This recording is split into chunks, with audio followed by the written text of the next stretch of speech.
За өнөөдөр би Эрдэнэт 5 толгой станцуудын хөгжлийн асуудал яасан талаар та бүхэнд мэдээлэл өгье.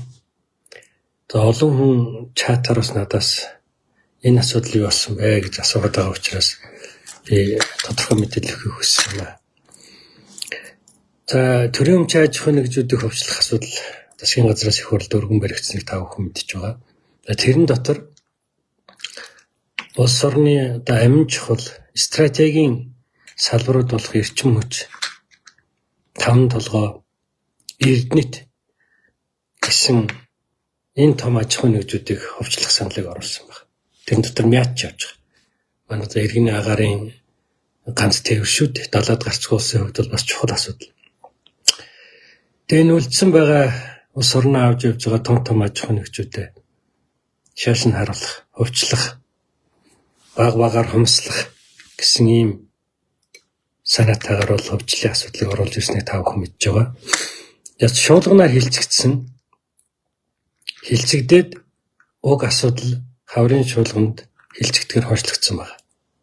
За хилцэгдэх үед бол олон гишүүн тухайлбал одоо сайн зориг, сандаг очор, мөнх баясгалан, бат сүмбэрл, амар сайхан гэд гишүүд бол шүүмжлэлтэй хандаж улс орны стратегийн одоо чухал салбаруудаа бол бага хэмжээгээр ч гэсэн хөгжиж болохгүй гэсэн байр суурь илэрхийлсэн байна. За гэхдээ гишүүдийн дийлэнх нь бол хилцхэн зүйтэй гэж ингэж үзсэн. Тийм учраас та бүхэн одоо ингээд тойргоо сонгогдсон гишүүд бол тойрогт ажиллана. Тэгтэн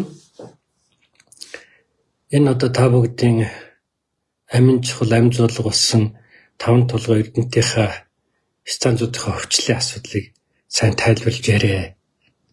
Эднэр бол ард түмэндээ үлдэх ёстой. Тэгэд өнөөдөр хүртэл бас Ахмад өмнөх үеуд маань ард түмэндээ үлдээсэн биш төвчлөхгүй. Тэгээ шуналтай нэг хэсэг нөхцөл одоо бас л баялаг бүтээгч, импортыг орлох бүтээгдэхүүн хийхийн оронд байгаа одоо бэлэн энэ салбарууд л хумсаад өрхийг бодож шүү дээ. Тэгэхээр энийг хамтаараа одоо олуула үзэл бодлоо илэрхийлж зогсоохгүй бол энэ шуналтай осооч эрхэмдэлтэй мөнгөтэй хэцүү. Ямар нэг байдлаар л одоо ахыг бодож байгаа. Энэ ч улс орнод ижиж байгаа ашигтай салбарууд байхгүй. Ер нь бол зүгээр одоохондоо нөгөө бас иргэдийнхаа амьдралын орлого бага байгаа энэ үед цахилгаан дулааны үнийн хямд байх гээл үнийн төр бариад идэг. Хэрвээ эднийг хувьсал авчихсан бол ашигтай ажлыг бол ямар ч асуудал байхгүй. Үнийн өсгөл болго, тулгаал болго. Та цахилгаан дулаангүй амьдрахгүй шүү дээ. Тийм учраас бол энэ салбаруудыг дийлэнх улс орнууд бол хөвчлөдөг юм аа. Хөвчлөдөг. Тийм учраас хаврын чуулганаар энэ асуудал шилжигдэхийн өмнө бас гишүүдтэйгээ уулзалт хийвэл очиж санал бодлоо илэрхийл.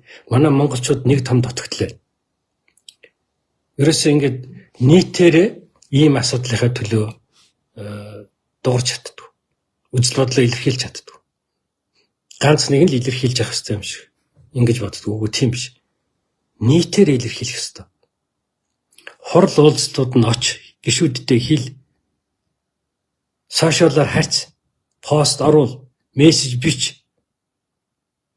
Ингэж та нарын одоо иргэдийн амьдралын амь зуулга болж байгаа Эрдэнэт 5 толгойг авч үлдэнэ. Станца. Тэгэхгүй бол алдна. Баг-багаар хүмсэлсээр агаал байхгүй болгоно. Тэр шуналт нь нэг л тодорхой хөв эзэмшил ороод авах юм бол тэгэл цааш нь харуулна шүү дээ. Тийм учраас эдгээр салбаруудаа бол хомсуулахгүй төлөө бүгдээр хийчих хэрэгтэй. Эн чинь та бидний бүгдийн баялаг байхгүй. Хамгийн гол баялагийг авах гэдэг шүү дээ одоо. Тийм учраас энд тэгээ давгаалам ард түмний санал асуулга явуулж байгаа юм тийм. Тэг хэрэгтэй. Итгэх гарга постор бол би үндсэн хуулийн өөрчлөлтийн асуудлаар эсрэгүүц илэрхийлээд одоо сошиал тэмцлүүрнээс 12 мянган хүн нэгдэж байгаа байхгүй юу? чи 12 мянган хүний асуудал биш байсан байхгүй юу? Чи бүхэл бүтэн Монголын ард түмний амьдрал байсан байхгүй юу? Тэг өнөөдөр харал да 100 хэдэн хүн болчихсон. Учир нь олдохгүй болсон, төр нь улам суларчихсан. Ийм л үндэслэлийн өөрчлөлт болсон шүү дээ. Одоо улс орнод хийж байгаа баялагийг чинь хэдхэн гэрүүл авах гээд шүү дээ. Тийм учраас нэгдмэл бай. Нэг хэсгийг явуулчаад би араас чинь телевизээр дэмжинэ, би дугарнаа, телевиз үзээд дэмжинэ гэж болохгүй шүү дээ. Нийтээр энэ та бүгдийн хүн бүрийн өрх бүрийн амьдралын асуудал яригдэж шүү дээ. Тэгээ алдцсан хойно одоо ямар нэг байдлаар гомдлоод ундаг.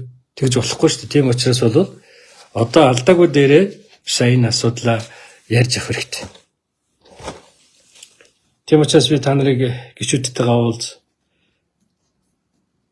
сошиалаар санал бодлоо илэрхийл гэж байгаамаа. За ингээд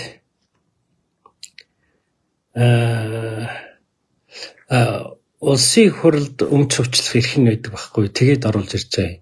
Отхон баяр гэж хүн юм ч асууад байх шиг байна. Тийм учраас энэ их хурлын гишүүдийг сонгоно гэдэг асуудал чинь тэр сонгуулийн үед нэг намын гишүүнчил мөнгөний төлөө өгчөд байгаагаа бас анхаарахгүй болохгүй байгаа байхгүй да. Тэгээд буруу улсуу сонгочвол дараа нь 4 жил зургатайгаа хэрэлдээ суугаад иж болохгүй шүү дээ. Тийм учраас ер нь ухаарах цаг бол босоо. Одоо иргэдэн хэрсүү бай. Амжиргааныхаа төлөө тэмцдэг бай. Тэгж бай сайхан амьдрын шүү. Энэ их баян орн байж аж. Өнөөдөр иргэн бүрд нот дотоодын нийт бүтээгдэхүүний хэмжээ одоо 2021 оноос 50% өссөн байна. Гэтэл амьдрал чинь тэгж өсөхгүй шүү дээ. Тэг чи хаашаа ороод байгаа гэдгийг бодох хэрэгтэй байна. Нэг хэсгэн хүмүүст хүн амын 3% ороод байна шүү дээ. Одоо бүр ингээд хамгийн гол баялгууд чи хувьчилж авах гэдэг шүү дээ. Тийм учраас үр хөвгтэй бод, ирээдүгэн бод. Тэг бүхний тэр энэ дээр анхаарал хандуул. Тэгжээж авч үлдэнэ. Тэгээсэ гэж би та бүгдэд энэ мэдээллийг өгöd байгаа шүү дээ. Сошиалаараа үзэл бодлоо илэрхийл. Энэ бас тэмцэн шүү дээ. Тийм учраас сошиалаар нэгдээд нэгдсэн групп байгуулад ингээд тэмцлээ явуулж болно шүү дээ. Ийм л зүйлийг би та бүгдээ хэлээ. Тэгэхээр одоо хаврын чуулганаар бол энэ асуудлыг хэлцэгдэх нэ. Тэрнээс өмнө та бүгдийн төлөөлөл болж байгаа сонгогдох гээд явж байхдаа та бүгдийн төлөө өгтлээ зүтгэн гэж амласан тэр улсуудтай хэл. Дахиад эргэж ирэх нүртэй бай гэж хэл. Тэгжээж амжиргааныхаа их усрыг улс орноо чирж бай баялгаа авч үлдэн шүү гэдгийг хэлэх байна.